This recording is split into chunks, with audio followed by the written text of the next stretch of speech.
You're listening to the Journey to the Draft podcast.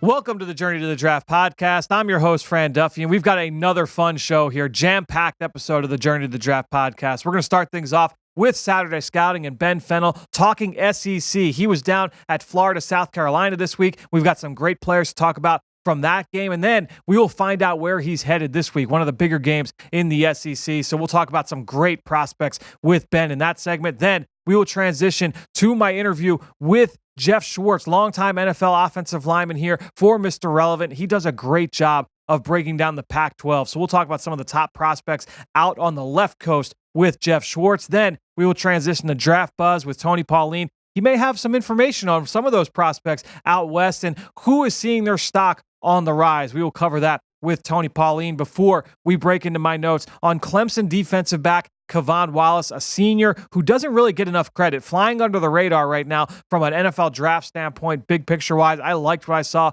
from K'Von Wallace when I studied him on film, and then we will get to your questions at home in Draft Mailbag. But let's kick things off. Saturday Scouting with Ben Fennell. It's time for Saturday Scouting.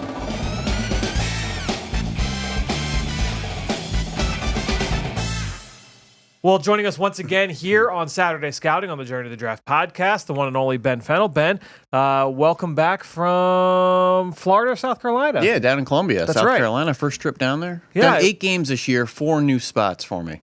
That's Did exciting. BYU, Tennessee, Illinois, South Carolina. How'd you rank the new places that you've been? Tennessee, BYU's gotta I be like number one, Tennessee. That was one of the SEC stops I really needed to get to. South Carolina, too. But BYU, the mountains, Yeah, it number just one. is beautiful out there. Okay. Yeah, it's gorgeous. So Champaign being number 4. Yeah, I don't like the Midwest. Yeah.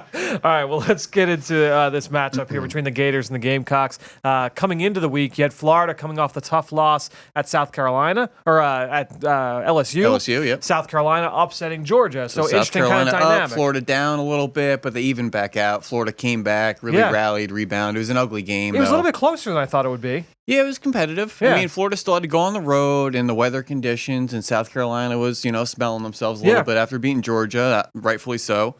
But just a little bit of a sloppy game that I think kind of evened the playing field in the first half. You also have a true freshman quarterback, Helinski, coming off his biggest, win, obviously, as a young player. And then Florida having a rebound with Kyle Trask, their backup quarterback.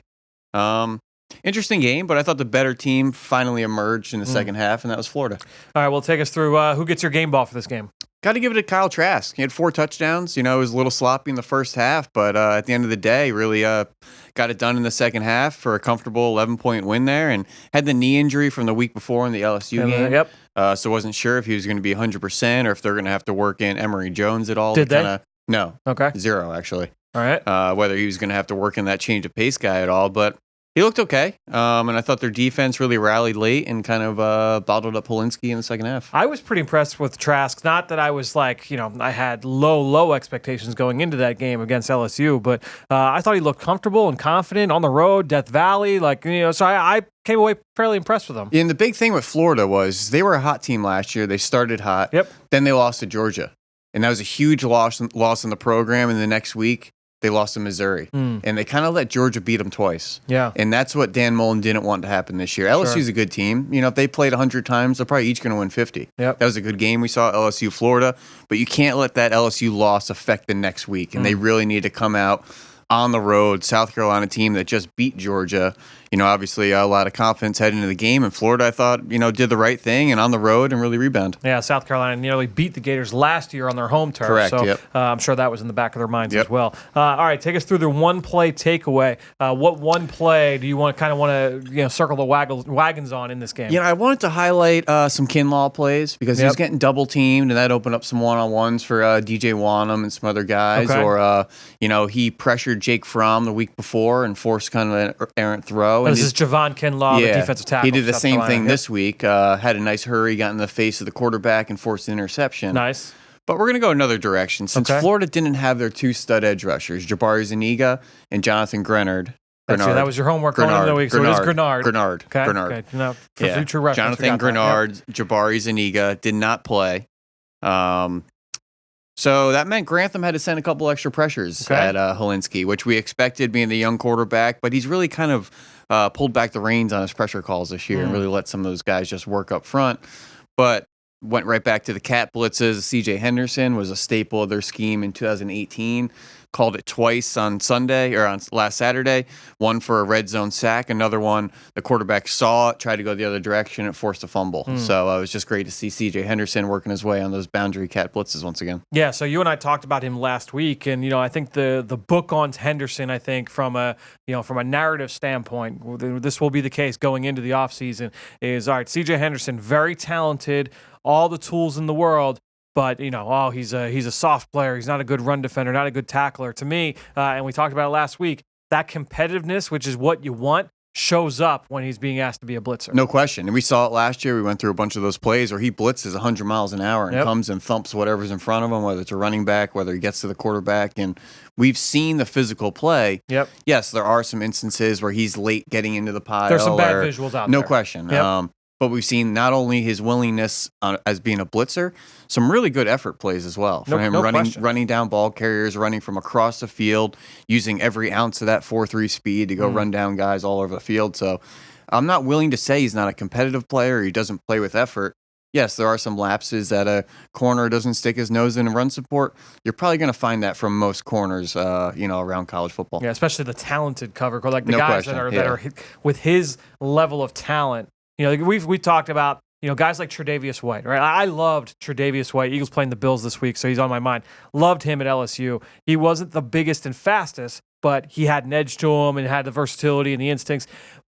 When you typically have the guys that are the Deion Sanders type that are like, they're all juiced up and super explosive and fluid, they're not always going to be the big tacklers down there because they've got other tools in the toolbox. Yeah, as Deion says, he shoulders for suits. So.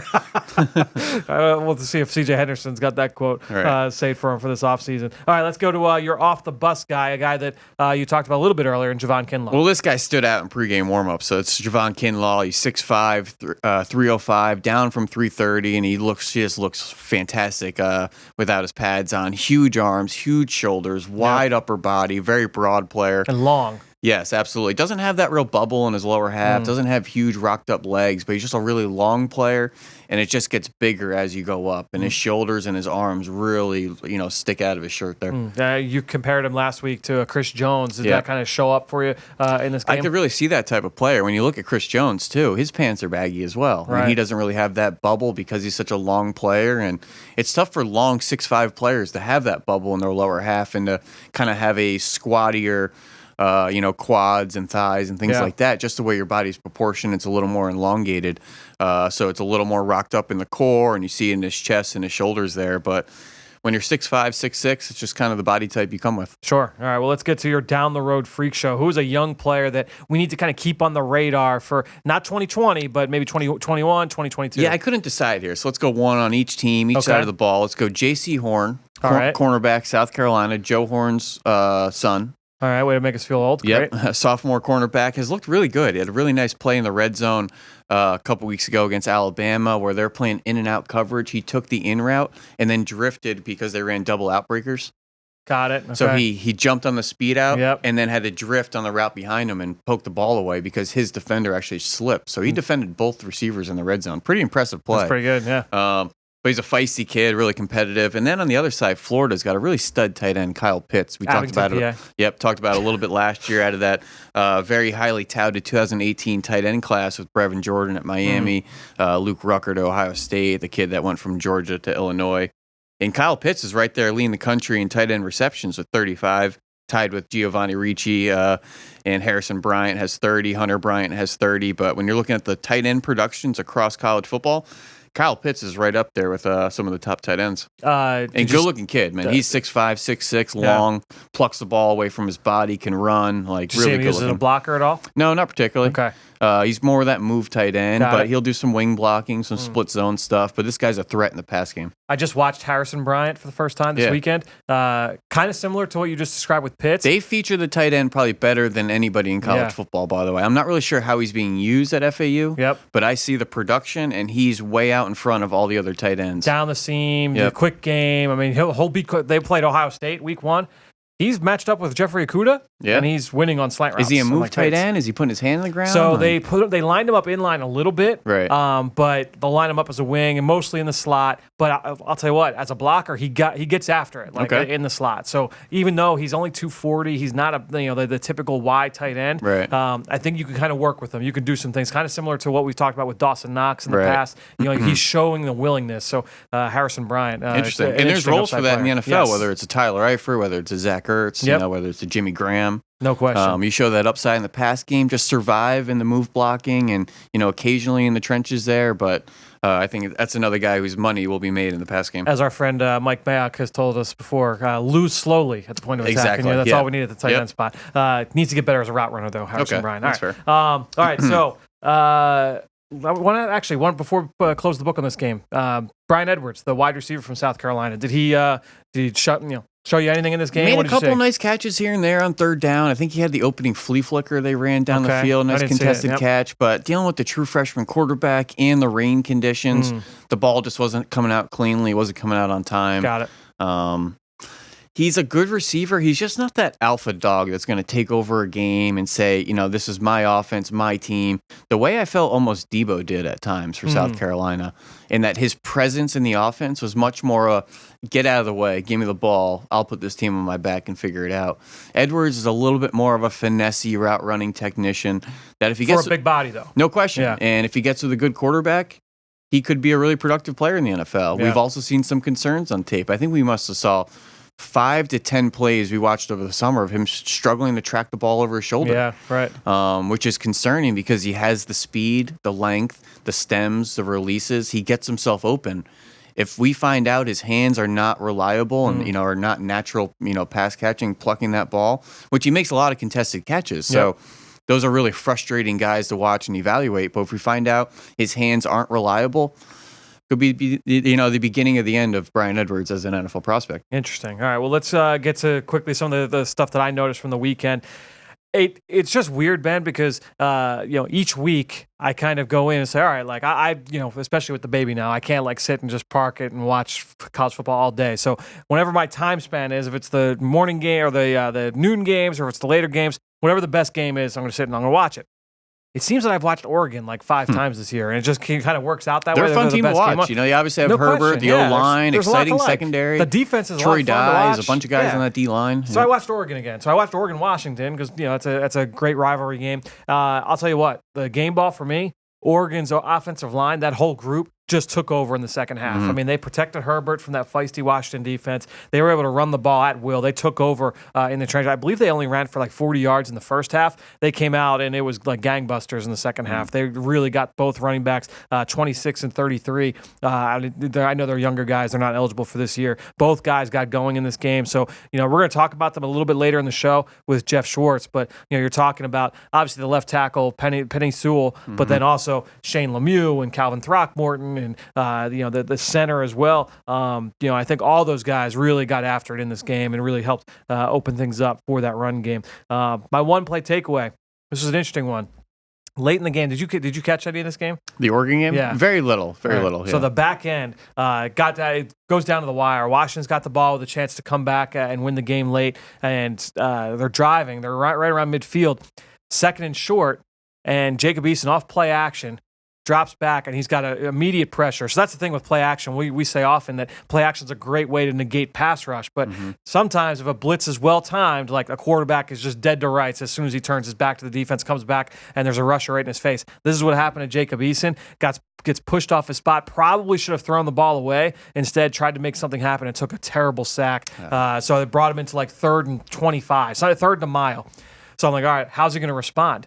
Very next play, gets pressure off his right side, eyes downfield, steps left, throws a dart over the middle between multiple defenders, nearly for a first down, brings up 4th and 1, and they don't convert on 4th and 1. But loved the show of resiliency there from Jacob Eason, making a big-time throw after a mistake. I know he's been putting good stuff on tape every week. Yeah. I haven't studied him either. In the least. Yep. And I think there's some buyer beware on some of these quarterbacks that look really good right now, whether it's a Joe Burrow or an Eason. Like, I remember at some point last year, Will Grier was the unsung hero of the quarterback class. And, man, just put on his tape, and every week he's making big-time throws, maneuver in the pocket, strong arm. and he went to the Carolina Panthers, and we haven't heard his name since the draft. So it's just really have to study these guys in a vacuum and just kind of temper the hype in the course of the season. Yeah, I haven't done Eason yet either. He's gonna be interesting to study though. He's got a big arm. No he's every bit of 6'5", 6'6", just like Justin Herbert. And my guess is he'll go back though. He's got one. Yeah. He's got another year of eligibility still. Yeah. Only 1 year really as a starter there for Chris Peterson. He's home. It would shock me a little bit, especially in this quarterback class with all the big names. If he were to come out, I think he'll go back. He's gonna have a lot of guys in his ear though. Saying, "Hey, come out. You can be a first-round pick. I got this grade from you here." And, it's tough decisions. Burrow, I think is legit. Yeah, we'll see. All right, let's go to your game now. Alabama, Arkansas. We'll get right out to it. So, a lot of guys we talk about from the Tide. No question. Obviously. Yeah. So let's start real quickly with Arkansas. Who are the couple names that from the Razorbacks that you want to keep an eye on in this game? Yeah, a couple guys on defense to pay attention to. You have a nice linebacker, Dejon Harris. Yep. Kind of a squatty, rocked up linebacker. He's about 5'11", 240 plus. So in that kind of Stephen Tolick, Curtis Lofton mold, back-to-back 100 tackle seasons. I believe Ryan Pulley, the corner last year. Yeah, right. He told me at the combine, Dejon Harris, pencil him in. He's the best guy going back to the Interesting, yeah. He's a thumper. He's he definitely sets a tone on the defense. I think the best player on the defense is this McTelvin Agim. Okay, yep. Went back for his senior year. Was a Gatorade Player of the Year coming out of Arkansas out of high school. 5-star. Everybody wanted him. Having his most productive year already. I mean, last year he had 10 TFL, 4.5 sacks. He's already up to 6.5 TFL, 5.5 sacks on the season. It looks a little bit lighter. You could see the urgency. I have a theory on this. I don't think he played well last year. He came back for his senior year, and I think he's urgent to kind of make a name for himself. He had a really good freshman year, being that 5-star hot recruit. Seeing a little bit more counter moves, just getting himself involved. My comp right now is Daniel Wise coming out of Kansas last year. And I love Daniel Wise. Yep. Yeah, he was a good player. I'm not sure he's quite there. I don't like him as much as Daniel Wise, but I think he's that type of player, positional, versatile. Yeah. He'll play nose, 1, 3, 5, kind of up and down the D line there. He was mostly at DN last year, though, exactly. wasn't he? Yeah, he's all over the place on the front. I think that's why he's been more productive this year. Is that he's got that quick first step for an interior guy. Yep. I think he's just kind of winning some of those matchups against guards and centers that maybe he didn't quite get all of those opportunities a year ago. He's going to be a great athlete, and he's going to test off the charts. He's got that good first step. He needs to just work on his hand usage and pad level and pass rush plan and counter moves, and things look like they're slowly starting to click. So I'm interested to see him against that good Alabama O-line. Anybody on offense? The tight end, CJ Cheyenne O'Grady, this kid, really interesting. I did this game last year, and they hit all these cool middle screens to him, a lot of misdirection. He's got soft hands, really deliberate route running, that kind of old man at the YMCA, really slow, deliberate routes where, he really shake you and kind of set up defenders with head movements and things like that. Got the rec specs, got the bandana on. The whole deal. Yep, nice. Okay. Knows how to be patient and sell him with the head fakes. Can take a hit after the catch. The San Jose State game, he actually ran a comeback outside the numbers on 3rd and 9. They threw it to him for 10 yards in the first down. How much time did the quarterback have? Enough. He's got some issues off the field, though. He's been arrested. Really? He's got a suspension as well. Every now and then, it looks like he's running some lazy routes, and he's also 23 years old as well. Okay. And they don't really feature that tight end position. Right. So he'll have a nice catch in the first quarter, and then not another grab. So the team's also very up and down. So you get kind of lost in the wash when your team stinks. All right, well, let's get over to the Tide because a lot of guys. A couple interesting running backs, too. They have Rakeem Boyd from Last Chance U, Texas A&M transfer. Gotcha. Nice. Who stole a lot of carries from Deval Wally. Is that his name? Yeah. Deval Wally? Yeah. Deval Wally, sure. Yeah, running back who's a really hot recruit, but is kind of split some times from Rakeem Boyd there. So interested to look at their O-line, too. Their O-line always has a guy up there, whether that's a Frank Ragnow or a... Dan Skipper. Yeah, or who was last year? Froholt? Yeah, Yelda Froholt. Yelda Froholt. That's right. The Dutch kid. Yeah. That's a good call. Yeah. I completely forgot about you. Yeah, me too. I don't know where he ended in New up, England. but is he? Yeah. Yeah, he got. I think he might be on IR though. Oh, okay. I think. I'm sure he'll be an All-Pro in like a year or two. Give him some time. All right, let's talk about Alabama because we got a lot of guys here. Now, you will not get a chance to see Tua. It doesn't sound like it. Yeah. No. So, but really quickly, just overall thoughts on him and kind of how you see him projecting into the NFL. Yeah, he's an interesting player. He's kind of shorter than I would like for my quarterback. He's in that Charlie Batch, Sean King kind of mold. Okay. I've heard some Dak Prescott comps out there. Yep. I don't really see that type of player. I think he's a much more efficient passer from the pocket. He moves really well in the pocket, knows how to find the rush lanes and kind of sidestep rushes and keep his eyes up. Throws a really good anticipation, really good accuracy, strong arm, can place balls all over the place. So, disappointed. I'm just concerned about his size, being a true pocket passer. It's 2 years in a row with injury now. Yeah, a true pocket passer with, not really a lot of mobility. Yeah. That's not how he makes his money. So Right. he's not the Kyler Murray pocket passer, but he can be mobile. He's more of that Baker Mayfield style of pocket passer that doesn't have the fleet of foot escapability, but much stronger passer than Baker Mayfield. I think a better passer from the pocket. So, we'll see how he is, but, he just needs to stay healthy, and I'd like to see him in the playoff game again. I'm sure he wants to get back out there and redeem himself after that Clemson game. I really like to see him going up against the best defenses. I just want to get more reps of him where things don't go well. Right. And now what does it look like? This offense is a cheat code.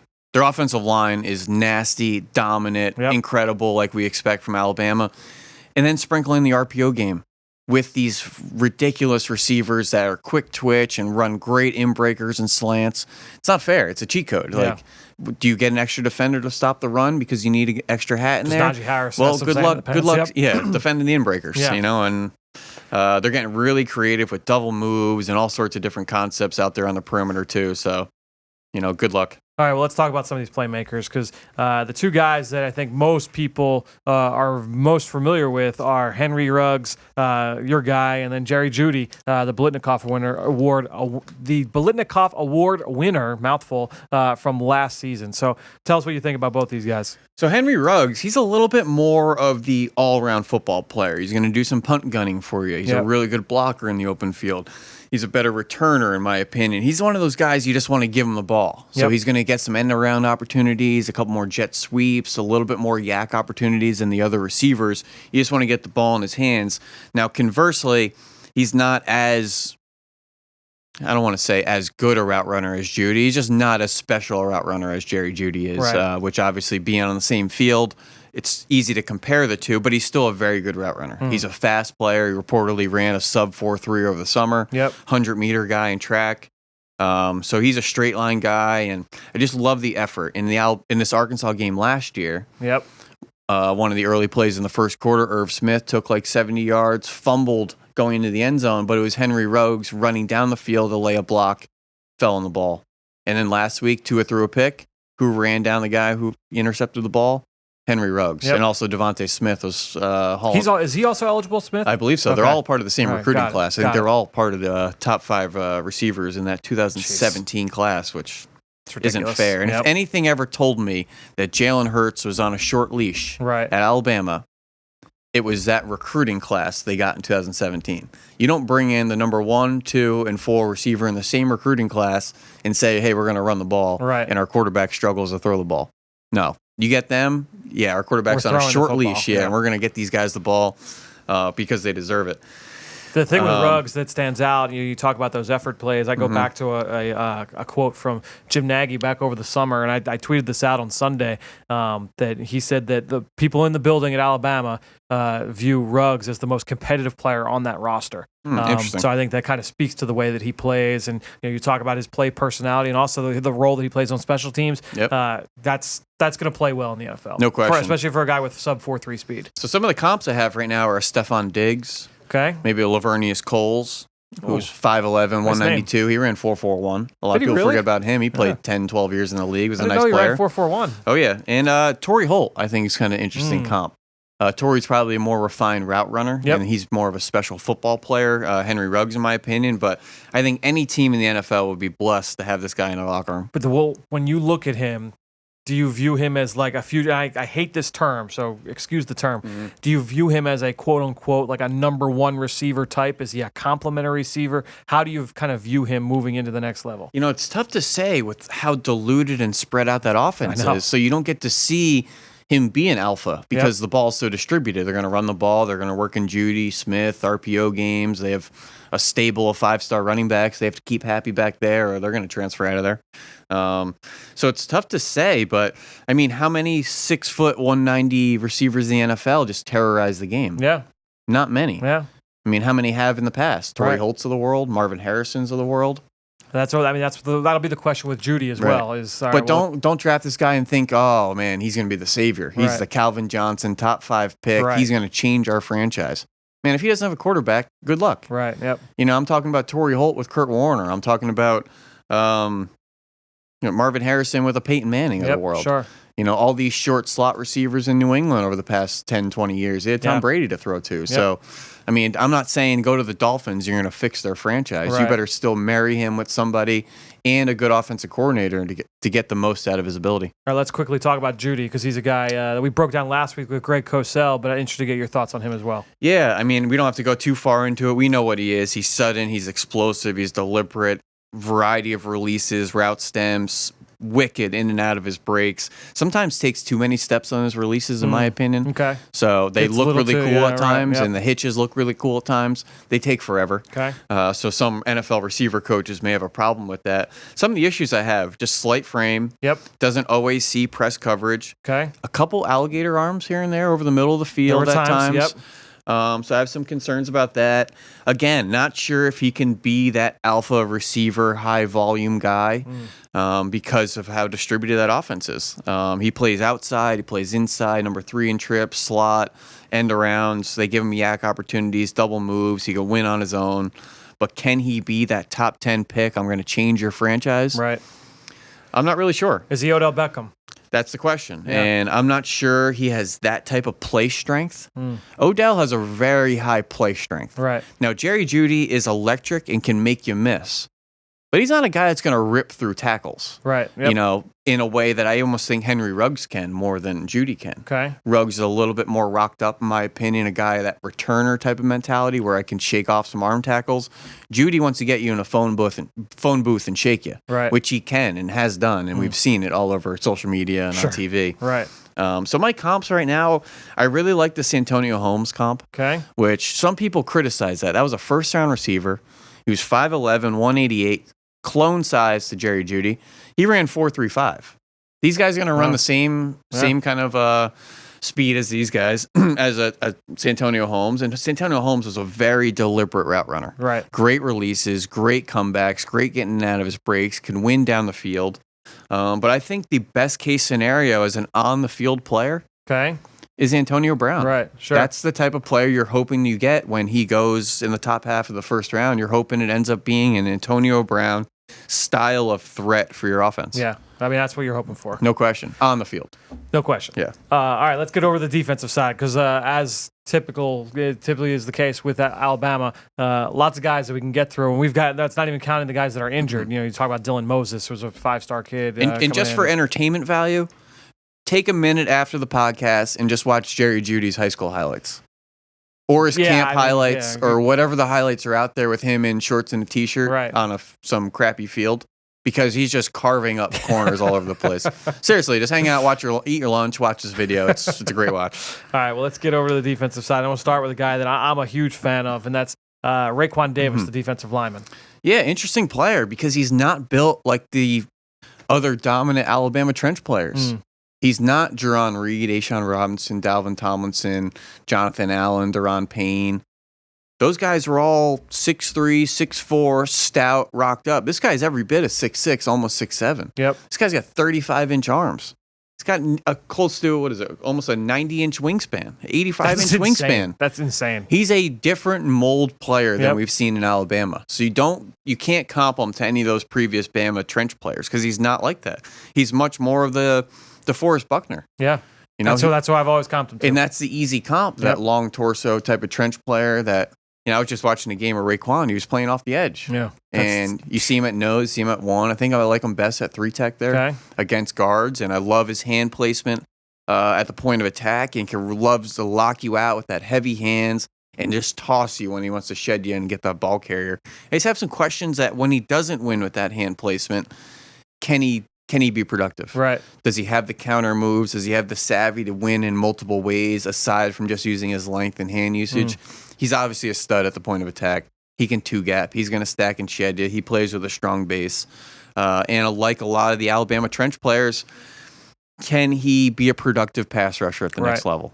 I want to say he had, was it 8.5 sacks his sophomore year? Yeah, he flashed early on. Great pass rusher. No question, yeah. But you watched him, And those sacks, not that they, look, there's 8.5 sacks in the SEC, but they weren't like high quality pass rushes. Right. And then last year, Quinnen Williams comes on, has all the production. I think he had 1.5 sacks last year. So now everyone's bringing that back into question. Oh, can he get after the quarterback? The tools are there, but to your point, I don't think it's quite as polished. Quinnen showed a lot more twitch than I've seen from a lot of the other trench players. I thought Deron Payne was a brute strong guy. Yep. I thought Jonathan Allen had some more quickness for his size. Yep. Like that twitch we were just talking about there. But Jaron Reed is really the one that's kind of ascended with these same question marks. Right. When you're like, hey, this guy two-gapped, he came off the field on third down. Can he rush the pass in the NFL? I have no idea. Yep. And he just fell into 10.5 sacks last year for the Ashawn's turning into a little bit for of that the Seattle as well. Seahawks as well. So I think when you have the good foundation of a guy that knows how to play with proper pad level, sink his hips, play with his hands, you have a good foundation of a football player. Yep. And the rest will come. But it's the guys that just rely on a tool, rely on a get-off, or rely on just being strong or fast, that when you want to just rely on those traits and not technique, I think those are the boom or bust guys. I think he has a good core as a football player, and then let's just get with an NFL coach to really refine the details. So you do think he's got that scheme versatility to be able to play one gap or two gap? Absolutely. Yeah, I would agree with you. All right, let's get over to the rest of these guys on the defensive line. You've got LeBrian Ray, who's in his first year as an impact player there. I watched him over the summer, kind of a fastball changeup player off the bench, high effort guy. I haven't studied him at all this year. What are your thoughts on LeBrian Ray? Yeah, I don't have a whole lot of notes on him from this year. I wrote down a couple of things from last year. He was a top player in Alabama. He was a 5-star, playing all over the D-line. So he'll play defensive end in their 4-3. He'll play the underside 4-3 in their under front, in their odd front. He'll play some 5-tech. He's even played some nose. He stands out on tape because he has this really high arch, high butt stance that fires out, which you love to see. He plays with his hands out in front there. Really athletic player that just kind of struggled to get himself on the field over the Raekwon Davises and Quinnen Williams of the world. It's, just kind of the life they live. I'm interested to get your thoughts on him after seeing him live now as a full-time player. A couple guys off the edge that we both like. I think kind of complementary skill sets. I think when you look at Terrell Lewis, who's been a long-time player for them, Anthony Jennings has been the one that's constantly been on the field. Yep. Terrell Lewis has been flashing for the last couple of years, but just could not stay healthy. Missed most of last season, missed a good chunk of the year before. Lewis was the one who tried to come back for the playoff run last year, right? Because he tore his ACL in the summer. Yeah. I think like late June, early July, tore his ACL, so missed most of it, came back, tried to come back for the playoffs. But I think Terrell Lewis, to me, has the higher upside. Jennings, good run defender, technician, but you worry about it. What's his athletic upside? Yeah, Terrell Lewis just stands out because he doesn't look like an Alabama box player. He does not. He looks like an LSU box player. When you just put on that tape, the end zone copy from Alabama's butts, they're all rocked up, thick, bubble butts, huge legs, calves, because all they do is squat over there. Right. It's just squat waking up in the morning. Terrell Lewis has skinny legs, skinny knees, skinny calves, skinny ankles. He's wiry. He's 6'5", 250. He just doesn't look like those type of players. He looks like a Leonard Floyd out there that, Alabama doesn't play those kind of players. Yeah. Then you go to the other side, Anthony Jennings. He's 6'2", 265. Yep. Much thicker style of player. Ryan Anderson. But regardless, they're technicians. They play with their hands. They're guys that aren't just looking to straight run around, tackles off the edge there. They're good run defenders, always playing with their hands out in front. Anthony Jennings was a really productive player last year. 13 TFLs, 5.5 sacks. 21 hurries, 11 pass breakups. Yeah. This guy knew when he wasn't getting home, use those long arms, get in the passing lane, disrupt wherever you can. So, just like to see a little bit more out of Anthony Jennings, his change of direction. Yep, that's the question. Sometimes stumbles, off of contact there in his rush and when he wants a counter move and things like that. So, interested to see, how he finishes out 2019 as a senior. Yeah, I think Terrell Lewis has a little bit more juice, a little bit more athletic upside. No question. Sure. Obviously, being that wiry type, you could see it. He's a little more twitchy and springy there, but he obviously is a little lighter in the pants, and will have to prove himself on early downs. All right, let's get to that secondary. Trayvon Diggs is a player that I believe I broke down in scouting report last week. I'm a big fan of Trayvon Diggs, Stefan's younger brother. Two other guys as well. Xavier McKinney, who is been going in mock drafts. I haven't watched McKinney yet. I actually know nothing about his skill set, the way that he plays. And then Shaheem Carter, a senior kind of do-everything player, glue guy on the back end. Yeah, McKinney had the huge Orange Bowl last year. Was the MVP against Oklahoma, that first playoff game before the championship. And he's playing that Ronnie Harrison mold, where he's coming down, being that dime linebacker, will play off the back end in early downs there. His slot coverage duty, he'll be a blitzer. He's a good tackler as a free safety. He triggers really well, finishes in the alley. He's a breakdown tackler.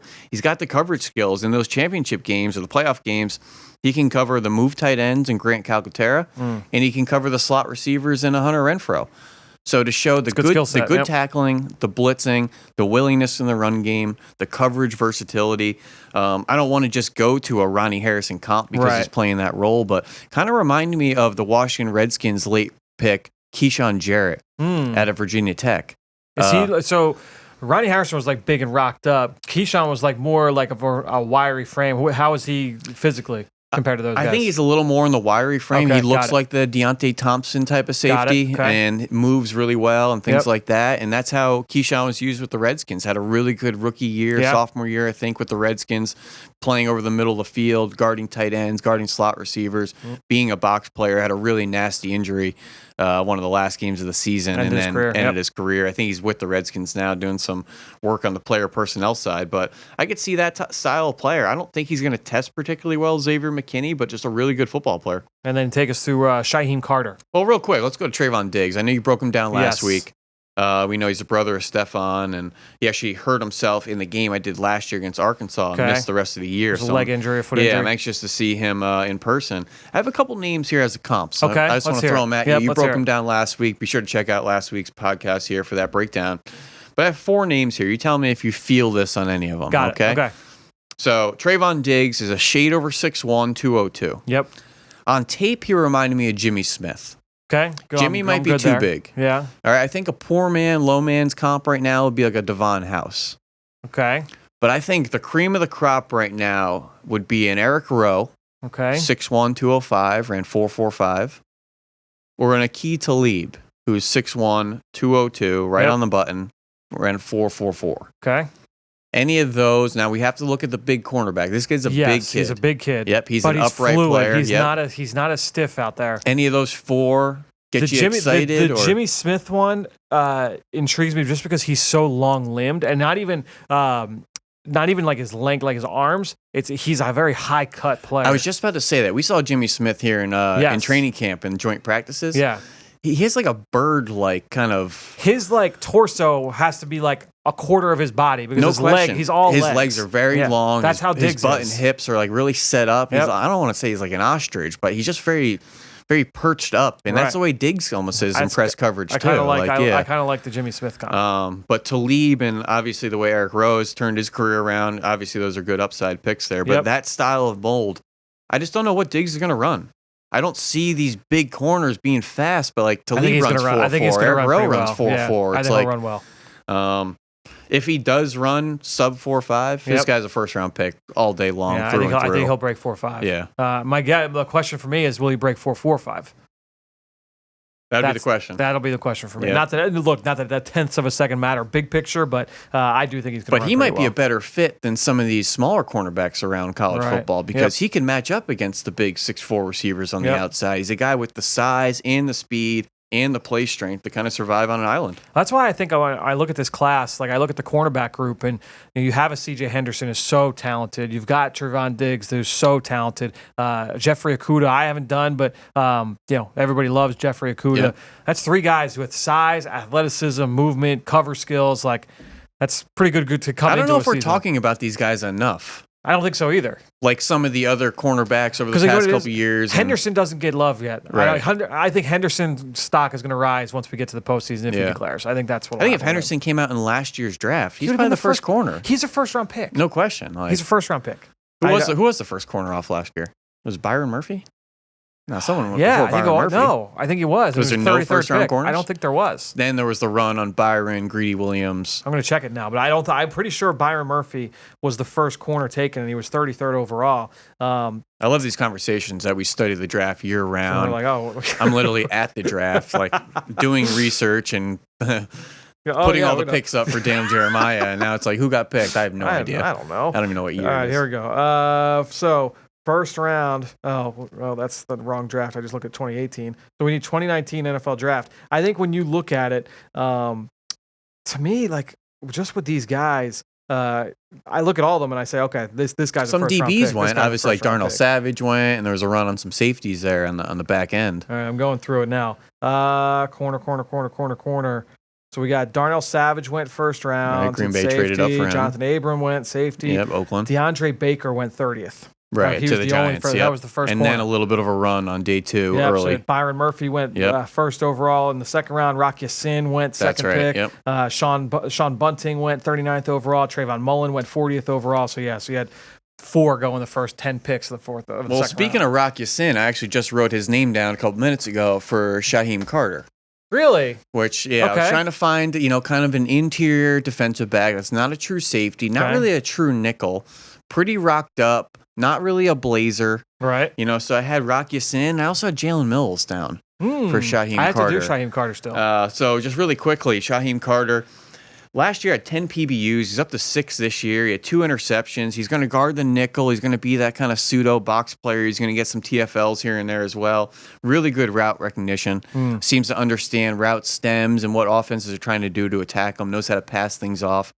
And if you're an Alabama defensive back, you're not getting on the field if you're not a smart player. No. So you're playing for Nick Saban. He's been on the field for a number of years now. Really physical defensive back. Will lay the boom.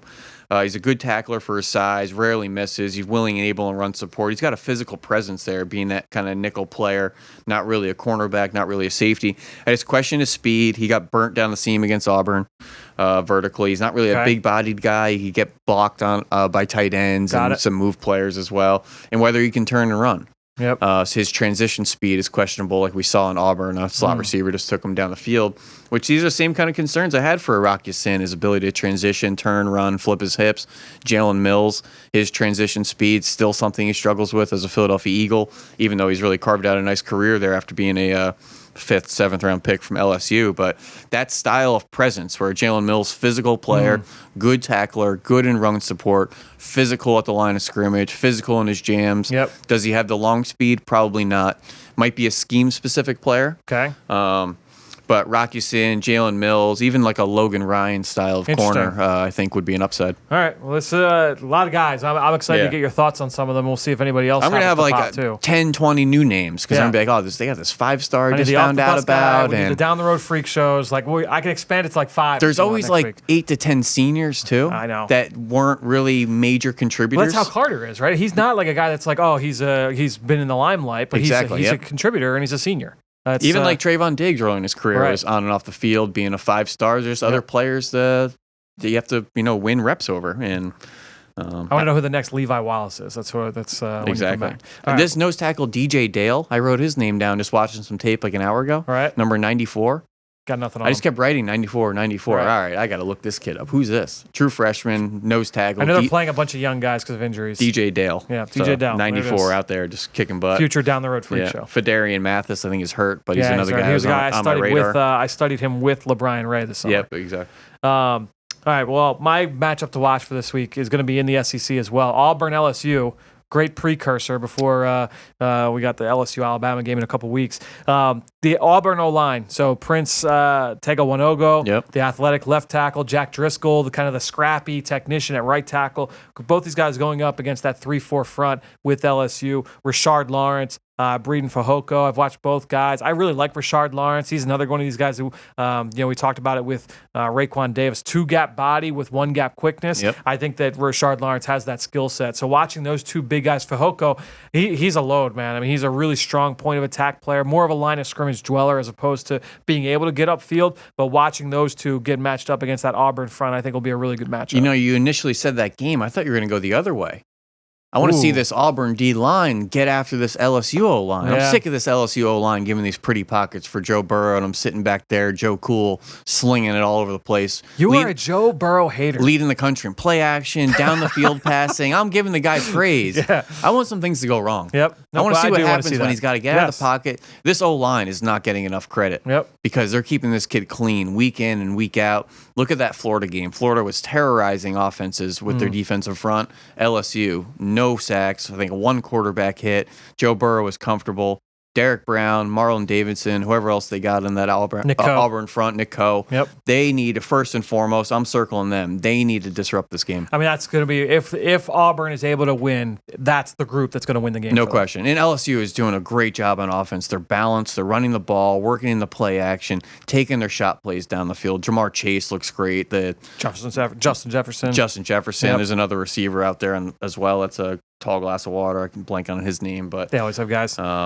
Impressive team. I just want to see some things go wrong for Joe Burrow now. How does he handle some adversity? That's what we talked about earlier with with some of these guys. I do want to see what Joe Burrow looks like against this front and then against Alabama in a few weeks. It'll be a lot of fun. Well, Ben, excited to hear your thoughts on the Tide next week. Thanks for joining us once again here on the Journey to the Draft podcast.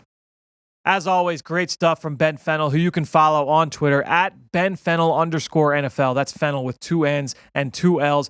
He does a great job helping me each week on Eagles game plan with the Eagle Eye in the Sky articles, all the different telestrations that you see that I post of the Eagles film and opponent film around the NFL. That's all Ben. Ben does all the drawings for those, and we work in tandem to kind of get those and churn those out for all of you at home. So, Ben, a great resource. And obviously, look, this week on Eagles game plan, tough week for the Eagles out in Dallas, but a big topic that we're going to talk about is Andre Dillard and what he did in his debut. We talked a lot about Andre Dillard last year on this show. Ben was at the forefront of breaking down Andre Dillard and everything he brought to the table from an NFL draft standpoint. So make sure you go tune in to Eagles game plan this week on PhiladelphiaEagles.com, the Eagles mobile app, Eagles YouTube page. Make sure you stay tuned for that later this week as the Eagles prepare to take on the Buffalo Bills. All right, let's go now to my interview with former NFL offensive lineman Geoff Schwartz. He is this week's subject and Mr. Relevant. It's time for Mr. Relevant.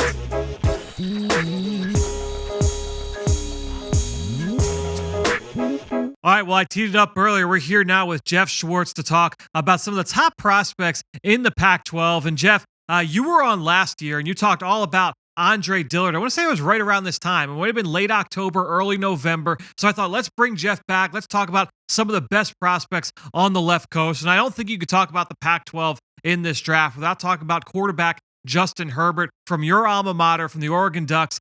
He's going to have a very interesting narrative, I think, coming into this NFL draft, into this cycle, because a very talented player that a lot of people have questions about. What are your thoughts overall on Justin Herbert? Oh, man, there's so many things to talk about with him. He's a guy that I'm not quite sure we know exactly what he's going to be in the NFL. Look, he's going to impress everyone at the combine. He's tall. He's thick. He's got a fantastic arm. He's very bright. Now, there are questions about his maturity.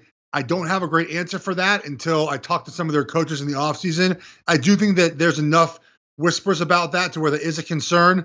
And up until last week, we had yet to see him really have that game on the road where he made big plays. Yep. Right. And he made those plays on Sunday. Third down play, scrambled, stopped, hit a guy. He made a play on a quick out across the field. So left hash to right sideline, great throw. He can do all that. Now, there's a couple of questions, too, about the offense in general with the Oregon runs. Sure. No one's ever open, which is part of the problem. If you watch their film, and I'm sure you've watched a little bit of it, No one's ever open. So is that a Herbert problem? No, it's not. Also, they don't ask him to do a lot, in my opinion. They have a very basic route tree. There's even stats out. When he play action passes, he throws to his left like 78% of the time. Like that's the route concepts they always have. They're very basic. So you put him in an offense in the NFL that requires him to do more. I think he can do it, but we don't see that yet. So he's a very much a guy, I think, that has to go to the right system in place to succeed, which is the way a lot of guys have to be. Yep.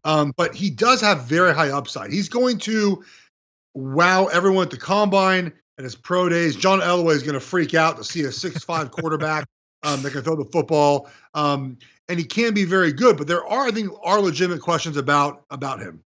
Yeah, we had Greg Cosell on last week, and we were just talking about what kind of system he would best fit. And I brought up the point that in a Shanahan style system where he's under center, you see play action, you kind of boot him and get him out in the move the pocket. He can do all of that and do it at a high level, keep things well defined. I think that would really suit him. And to your point too about the system and the situation, the circumstances there. This is a question none of us can answer. We will never be able to answer this question. But if you were to take him and Tua and just flip-flop them, put one in one system and the other in the other, I don't know what it would look like, but my guess is that Justin Herbert might be looked at in a little bit of a different light. The play action stuff is really interesting that you said that with the Shanahan offense, because his play action numbers this year are absolutely fantastic. He's one of the best in the country at completion percentage on play action pass. He's one of the best for passer rating, yards per attempt on play action pass. That's what he does best. And remember, as of right now, their tight end is out. Jacob Breeland's a really good player. He's out for the year. He's been his favorite target for 2 years. There is not a pro wide receiver or a pro running back on that roster, which is really odd to say about Oregon. Maybe Micah Pittman, who's a freshman, will eventually get there, number 4. But as of right now, he's playing without any weapons at all, which is wild because for years, Oregon's always had that. I was talking to a buddy of mine. It feels like this is the first time Oregon's been good with no skill position players leading the way. It used to be where, Jonathan Stewart and all the running backs we had at Oregon, right? Barner and LaMichael James and Royce Freeman. And we had tight ends and we had wide receivers. We don't have any of that right now. So he's doing a lot of this with kind of a bare bones operation for skill position players. Yeah, it's not accustomed to seeing that from the Ducks. But let's get to one of the best skill position players in the Pac-12, and that's especially coming into the year, so much hype surrounding Colorado wide receiver Laviska Shenault. I know the production hasn't quite matched the hype so far this year. He's been banged up once again, and different offense, different system, things like that they're all getting accustomed to. But what is Laviska Shenault? How does he transition to the NFL in your mind based off what you've seen so far? It's really interesting. Mel Tucker, the coach of the Buffs, he told us at Media Day, he's lived up to this. He said, look, he's not going to be the main focal point of our offense. Last year, he was a huge part of what they did, and eventually getting hurt, and they relied on him. So he's not going to be the focal point. He has not been. Katie Nixon's done a good job there, wide receiver. They've run the ball well, but he is a prototypical wide receiver. He's big. He can fly down the field. He can read a defense. He's also done a lot of wildcat stuff, which I know is not a reason why you draft a wide receiver, but it kind of shows you his vision is very good because he scored a lot on some of those plays. And I think that he's going to be a guy that is going to drop down boards because his production is way down from where it was last season. But if you draft him in the first or second round, you're getting a very good football player who I think will transition very well to the NFL. Dude, I said this earlier in the podcast a few weeks back. There were times when he was lined up as a wing last year as a sophomore, and they would keep him in pass protection on 3rd and long as a receiver. Like his body type and what he was asked to do last year, all the different hats that he wore for that offense is remarkable. Let's get to another skill position here with the running backs, and 2 big names really from the Pac-12 in terms of guys who are draft eligible for this year. You've got the senior from Utah, Zach Moss. Kind of similar in a lot of ways to what you see here from Jordan Howard, a similar kind of running back. And then you've got Eno Benjamin at Arizona State, another guy where the numbers haven't quite been what we expected coming into the year, but still a very interesting player. Kareem Hunt-esque, if you want to look at a pro comparison. How do you see those guys and how they compare to each other moving forward into the next level? Well, that's a great way to put it because Zach Moss, I think, is a little less shifty, but it's going to break a little bit more tackles, especially between the tackles. He's a guy that's interesting. So when you watch him run, there's a play. He just scored a 90-yard touchdown against Oregon State 2 weeks ago. And you watch him run, you're like, he doesn't look very fast, but he's outrunning everybody. He's going to be a guy that his combine number is going to be really interesting when he runs a 40, but he's put in a lot of carries in college, which I don't know if that's a good or bad thing. He's been a little beat up at times, but he's a guy that's very durable. He's reliable. He's a hard-nosed runner. Eno Benjamin, to me, feels more shifty. He's a guy that can really do a lot more in the pass game. He makes guys miss in the hole a little differently than does Zach Moss. I think Eno Benjamin probably fits a little bit better what you're looking for if you're looking for a 3-down back. Zach Moss is probably more of a 1 or 2 down back. And they're just kind of different running styles, but they're both Very good runners. You mentioned, Benjamin. Look, another team like Herm Edwards, they have Jaden Daniels now. They're not relying on running the football as much as they did last year. They have a true freshman left tackle. They've had some issues on the offensive line. So while the production's down, just like Laviska, it shouldn't really deter people from liking what they see on film. Yeah, he's a really fun player. I like both guys a lot. And to me, I think both of them will find roles in the NFL. And we talk about that Arizona State offense. Geoff, I know you talk to people all around the league. I've talked with a couple of people that have been through Arizona State. One of the fastest rising players is the senior wide receiver out there, Brandon Ayuk. Took over in that spot for N'Keal Harry, a junior college transfer who was a backup last season, steps in as a starter, and really has been very, very productive for the Sun Devils. Talk about what you've seen from Brandon Ayuk. I know. I think people were worrying where their production would come from with N'Keal Harry out. N'Keal Harry is a straight line type runner, was a bigger guy. Brandon Ayuk is not as big, but he is sure quicker than N'Keal Harry. Yeah. He catches the ball on some of these slants and boom, boom, gone to the house. He's a guy that I'm looking forward to watching a little bit more, but he's been a pleasant surprise in the Pac-12 conference. I think we have a couple wide receivers, and Isaiah Hodgins is one of them at Oregon State, where they're not really going to be household names, but they're going to do great things, I think, in the NFL because they run good routes, they catch the ball, and they have good acceleration after that that catch. A lot of focus, obviously, rightfully so, on Alabama and Clemson and the wide receivers they have, but I think we have some quality ones out west too. Yeah, I think you look at Brandon Ayuk, you look at Aaron Fuller, you look at Hodgins, you look at the USC duo, Tyler Vaughn as a junior, Michael Pittman. It's a really good group of wide receivers out west. Now let's get into your bread and butter. I talked earlier about that Oregon offensive line in the previous segment with Ben and just how impressive they were this past week against the Huskies. So I want to ask you about this group because it's a senior-laden group, a bunch of different names along that group, along that offensive line that a lot of people should be familiar with. The highest upside guy is probably the true sophomore, Penny Sewell. So I outside of Sewell, who we're going to be talking about here for the next few months, for next year, the following year's draft. Of the seniors, who do you like most for the NFL and why? It's interesting. I'll just say one thing on Panay.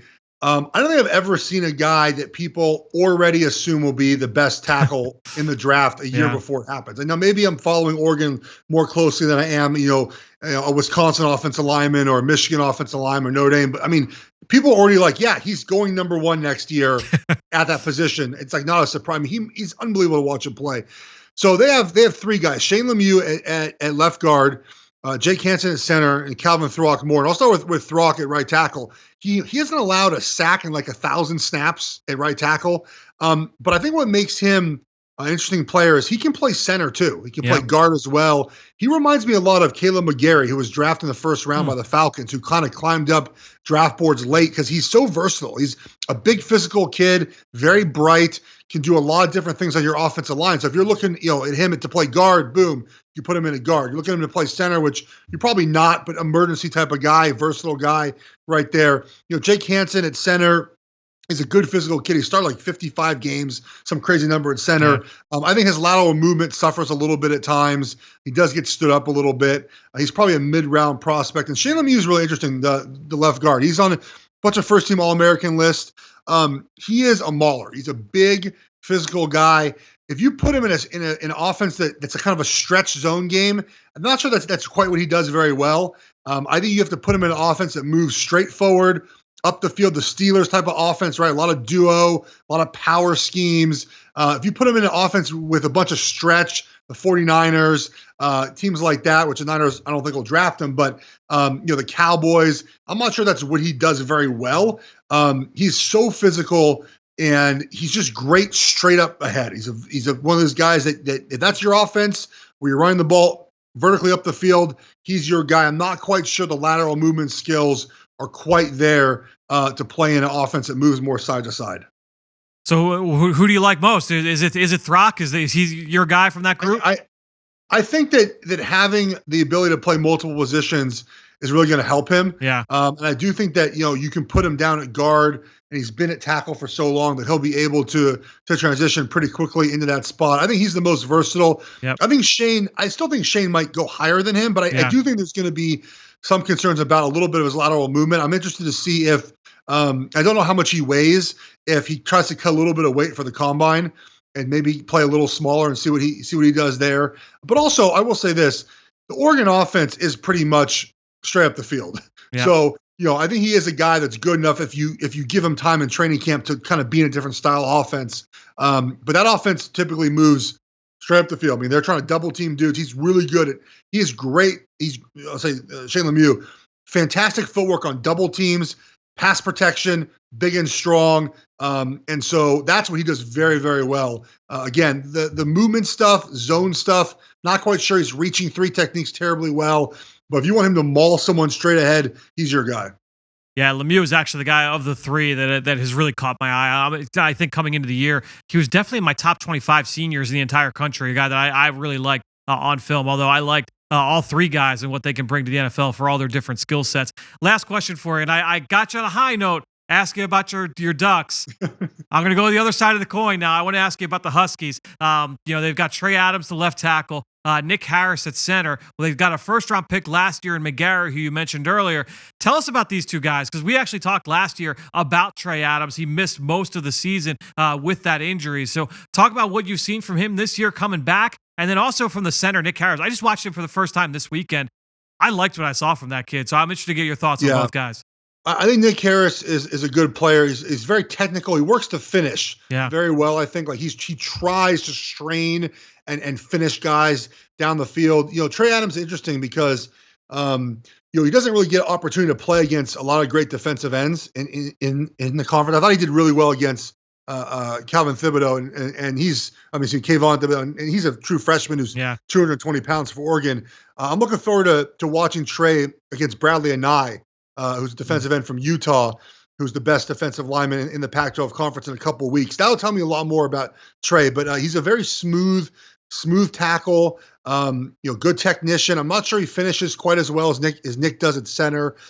He's a guy that's been on, the minds of scouts for a while now. I will say one positive for him is he's been healthy this year. Yep. He had a knee problem and a back problem. I was really concerned that if he got hurt this year, that kind of take him down the board. But I think that he is a good prospect. I'm not sure I like him as much as I liked Andre Dillard. I think Dillard was very polished kind of coming to the NFL. I think Trey might not be quite as polished, but look, the game against Utah, I think it's in 2 weekends. It's in Seattle. I want to see him in that game against Bradley Anai, because Bradley Anai is going to be a highly coveted draft pick this year, DN from Utah, and that'll tell me a lot more about Trey Adams.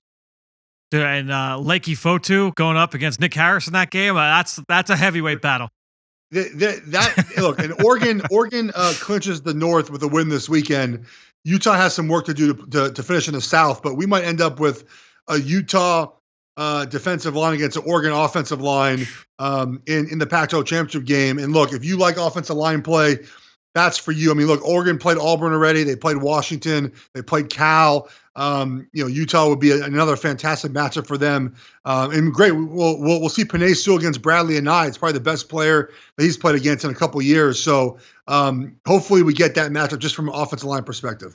Yeah, it's going to be a fun one. The Pac-12 has been a lot of fun this year. Geoff, appreciate the time as always here. We will talk to you soon on the Journey to the Draft podcast. All right, take care, bud. Well, Geoff is just the best. And as always, you can follow him on Twitter at Geoff Schwartz NFL. He's been on this show before. I mentioned in that interview. He's also been over on the Eagle Eye in the Sky podcast, Fueled by Gatorade. He's made some appearances on that show in the offseason. So, each week during the season, we always welcome Greg Cosell from NFL Films. He breaks down what we saw from the Eagles on film the previous week and previews the upcoming matchup. So this week, we spent a lot of time talking about Eagles, Bills. Even if you're not an Eagles fan, you get a lot of information, a lot of X and O talk from Greg. Learn a lot from him each and every episode. So make sure you go tune in to the Eagle Eye in the Sky podcast, Fueled by Gatorade, wherever podcasts can be found. All right, let's now check in with Tony Pauline. Let's get some draft buzz and find out the word on the street around the NFL draft. Now it's time for Draft Buzz. Well, joining us once again here on Draft Buzz on the Journey to the Draft podcast is the draft analyst himself, draft insider extraordinaire from the Pro Football Network, Tony Pauline. Tony, welcome back to the show, my friend. Thanks for having me. Good to be here. Well, let's get right into it. What's the latest word on the street? Give us the through the grapevine. What do we need to know right now when it comes to the NFL draft? should come as no surprise to anybody, but everything I'm hearing is that Laviska Shenault is going to enter the draft. His team is knee deep into speaking with and interviewing agents for representation for the next level. I don't think he's had the year he's expected to. He's been nicked up and bruised, which was a continuation off of the end of last year. Although he says he's finally healthy now. We'll see what happens the second half of the college football season. But everything I'm told is that Shenault will enter the draft. He hasn't chosen an agent, but they're knee deep into the process. And when that happens at this point in time, it's a sure sign that the kid's going to make the jump to the next level. Tony, I know the production hasn't quite been there. You mentioned some of the ailments he's been dealing with. We've seen big years from guys like CeeDee Lamb and around the college football landscape, some other receivers putting up big numbers. Do you still anticipate that Shenault is going to be in that top 10, top 15, top 20 discussion, or is there a chance for a little bit of a drop-off here?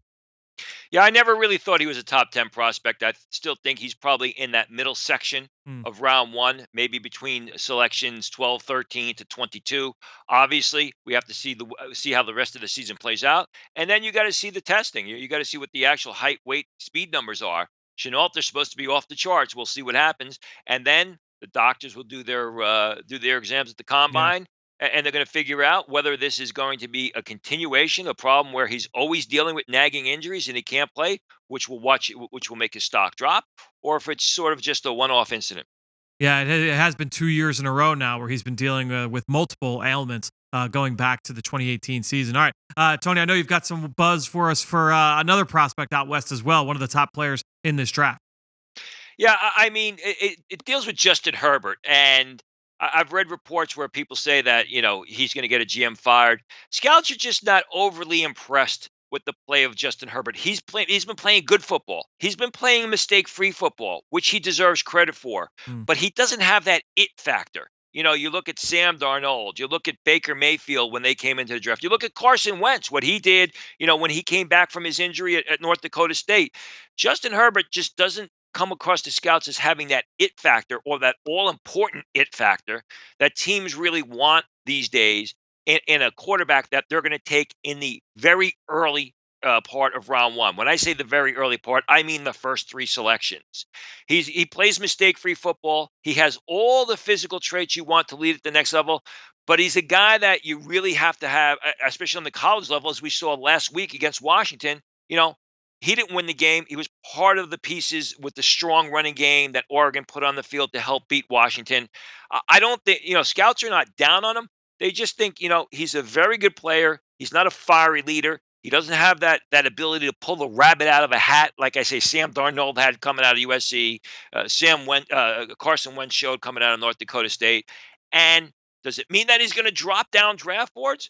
No, but I think what it means is he's not going to be in the conversation for one of those, first couple of picks for a team that may need a quarterback. Or I don't think a team is really going to make a big launch up to the top of the draft to make sure that they get Justin Herbert. It may turn out differently. We still have another half of season to play. Herbert's the kind of guy I think that would show up at the Senior Bowl. And we saw, like last year, what happened with Daniel Jones, when you go to the Senior Bowl and you have a decent week of practice, how that will help you. But that is the feeling right now in the scouting community. Yeah, it's going to be very interesting to watch because we know how the quarterback position is valued in the NFL level. And if you need a quarterback, if it comes down to Justin Herbert or not taking a quarterback, my guess is the teams are going to lean towards taking Herbert. It will be very interesting, and obviously that's when you talk, about Tua, you talk about Jordan Love, and you talk about Joe Burrow. How those guys factor into the round one discussion will be very, very interesting to watch as we get closer to April's draft. But I think what Burrow and Herbert have is they have the advantage to play at the Senior Bowl. Yeah, they'll have that opportunity, and I sound redundant. But, Daniel Jones, you go back to Donovan McNabb. I mean, we've seen it, Carson Wentz. We've seen it time and time again where a guy just goes there, quarterback to Joe Flacco, guy just goes there and then lights up the week and really, really catapults his draft stock more than a full round sometimes.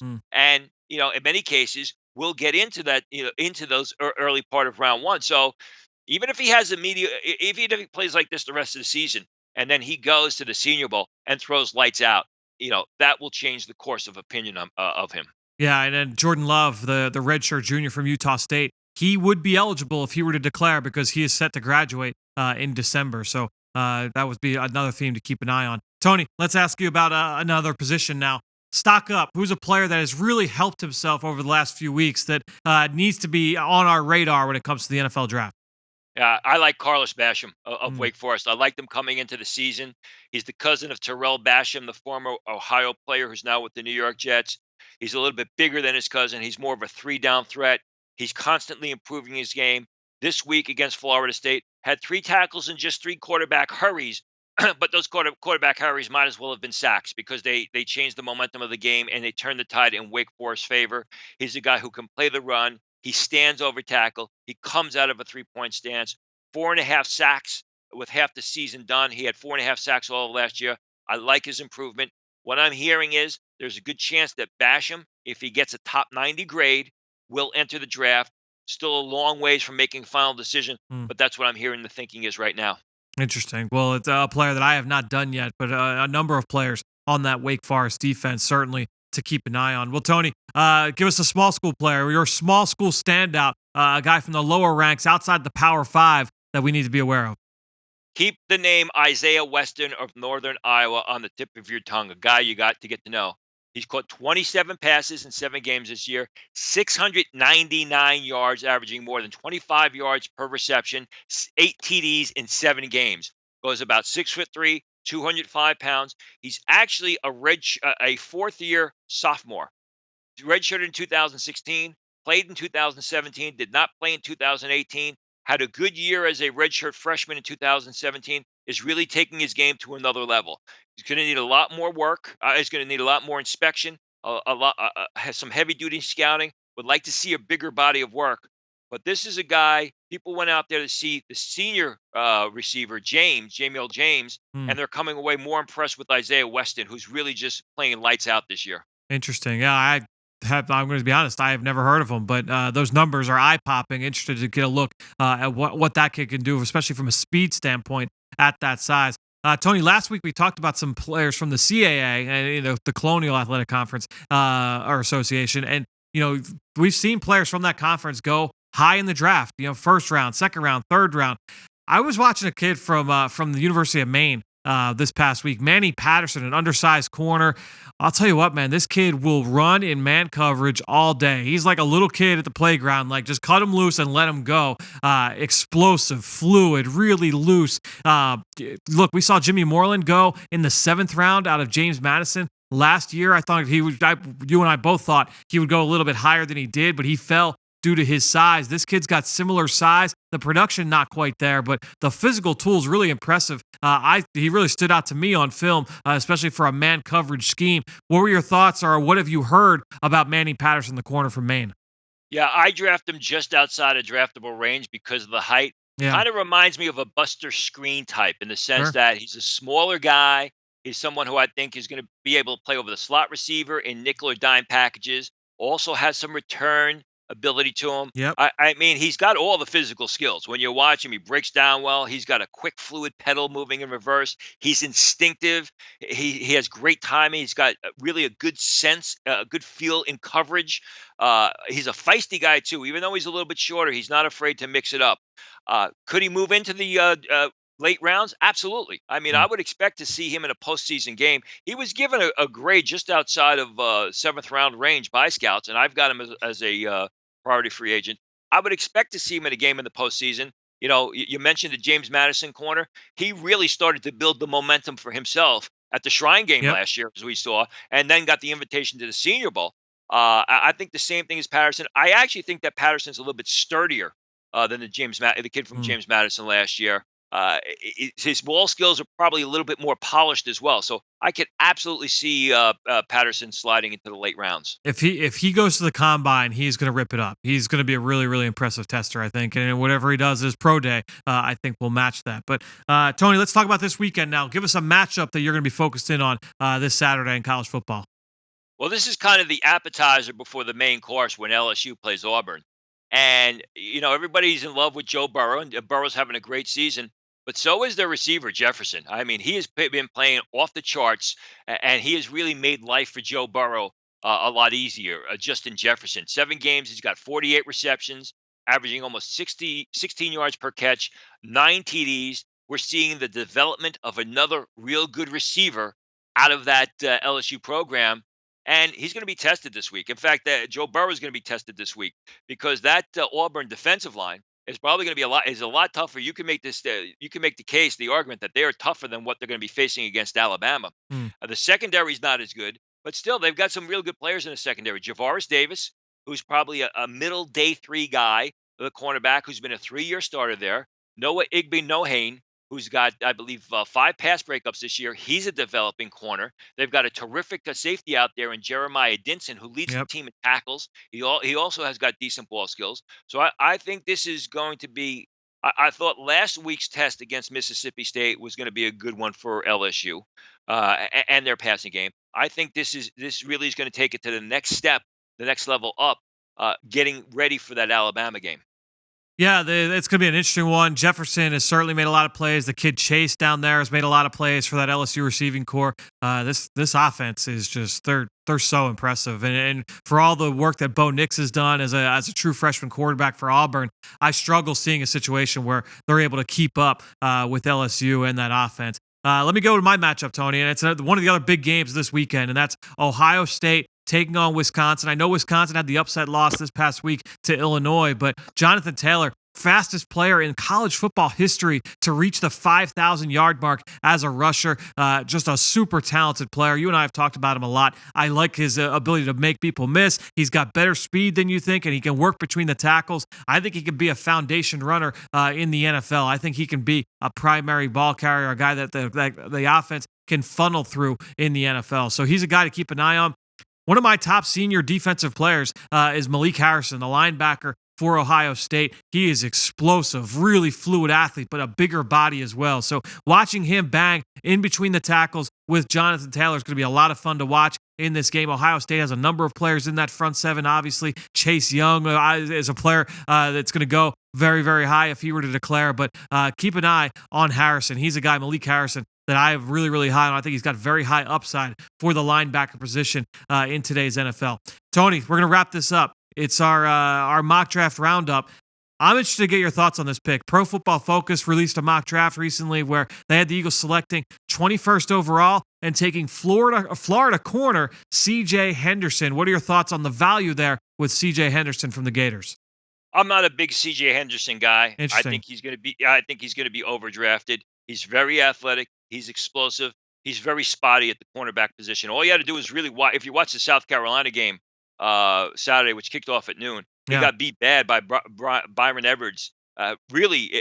First series that South Carolina had the ball, he got turned. He didn't pick up his assignments. He got beat bad by Edwards, who's down the field. And Edwards is not a deep threat receiver. I think he's going to be overdrafted. I like him better in the top half of round 2 than I do in the bottom half of round 1, though I could see him going in the bottom half of round 1. Given the needs, I mean, if he develops and if he tests well, I think that's a possibility. Although, again, I think that's a little bit early for my taste with C.J. Henderson. Have you gotten a sense of whether or not he's going to enter this draft? I'd be surprised. I have not. Yeah. But based on history, I would be surprised if he doesn't enter the draft, because when you look at Florida, they lose a lot of talented underclassmen, especially on that defensive side of the ball, because that's where their talent has been recently. You look at Polite last year, you look at some of the other guys. So I would be surprised if he doesn't enter the draft. Yeah, I didn't mean to put you on the spot there. I do like Henderson based off what I saw last year. I think the athletic tools, the length are going to be really, really tough for teams to pass up on. He's going to blow up the combine. A guy that I think is really, really impressive athlete. He's got all the man coverage ability that you would want. The big question that people are going to have, and we've talked about him already on this show, is going to be the point of attack play. Can he be a viable run defender? But C.J. Henderson is a guy that I am very high on. Well, Tony, appreciate the time as always here on the Journey to the Draft podcast. We will talk to you in a few days, sir. Absolutely.